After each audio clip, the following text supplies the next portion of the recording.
Our next project up is the Spaces of Mexico City project.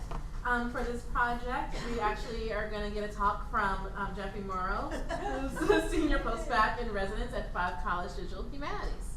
Thanks, Marissa. Can anyone hear me in the back? Great, awesome. That theater and dance degree is coming to good use. Hi, my name is Jeffrey Moro. I am, as Marissa said, a post-bac here with the Five College Digital Humanities program, and I'm a collaborator on the Space of Mexico City project, or SOMEC, led by Dana LEIBSOHN, professor of art at Smith College, and Barbara MUNDY, professor of art at Fordham University. So first, small disclaimer. Before I begin, we only have 3 minutes. I'll be, in essence, glancing at SOMEC today. To learn more, please keep your browser trained to fivecollegedh.org/SOMEC. It's minimalist at the moment, but it'll host all of our future updates. Okay, so enough boring words. Let's look at some pictures.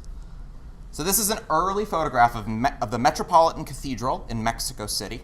The cathedral was built on and off from 1573 to 1813, in part with stones of dismantled Aztec temples, and on the original site of the first church built by the Spanish conquerors in this original city of Tenochtitlan. So we can look at that for a second. Another picture. This is a folding screen, a biombo, painted sometime between 1600 and 1700 with a view of the Palace of the Viceroy in Mexico City. And finally, this is a late 19th century photograph of a public fountain in the municipal, state, and historical region of Zacatecas, located to the north of Mexico City. So, SOMEC has some questions for these images, for the visual cultures contained within. Where would one walk in Mexico City in 1535 to find Aztec temples dismantled and Spanish-style houses being built with reused stones?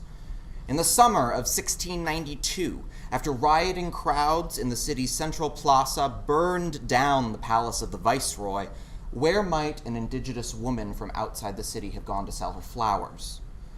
In the 1720s, when mines up north were churning out mounds of ore, how did the silver get from Zacatecas to Mexico City to be assayed? And over time, how did these various urban routes and practices inflect each other? It's these questions which lead to the lived and profoundly spatial experiences of urban history that SOMEC investigates. The principal goal of SOMEC is first to create born digital research, conducted in collaboration with undergraduates in classes, but produced for a broad public. So we see 2 main questions for this kind of work. First, sustainability.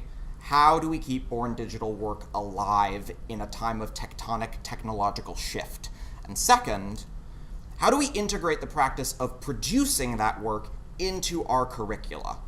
In order to address these questions, we're working on using what we call low-bar technologies, readily accessible and reliable platforms like Omeka, which the Historic Dress Project uses, and Scalar, which is a tool that comes out of the Society for Networking Visual Cultures at USC.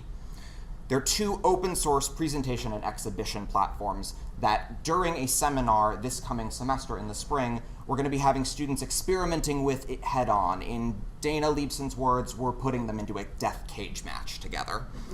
These are technologies that students can pick up, learn, and play with ease, and have the benefit of being, since they're open source and created by institutions, easier for institutions such as ourselves to buy into, especially for classroom support. They're easier than one-off, situationally unique, bespoke programmed solutions. So it's our hope that as this project develops, we'll discover new ways to produce interdisciplinary knowledge, drawing on the not insubstantial imagination of undergraduates.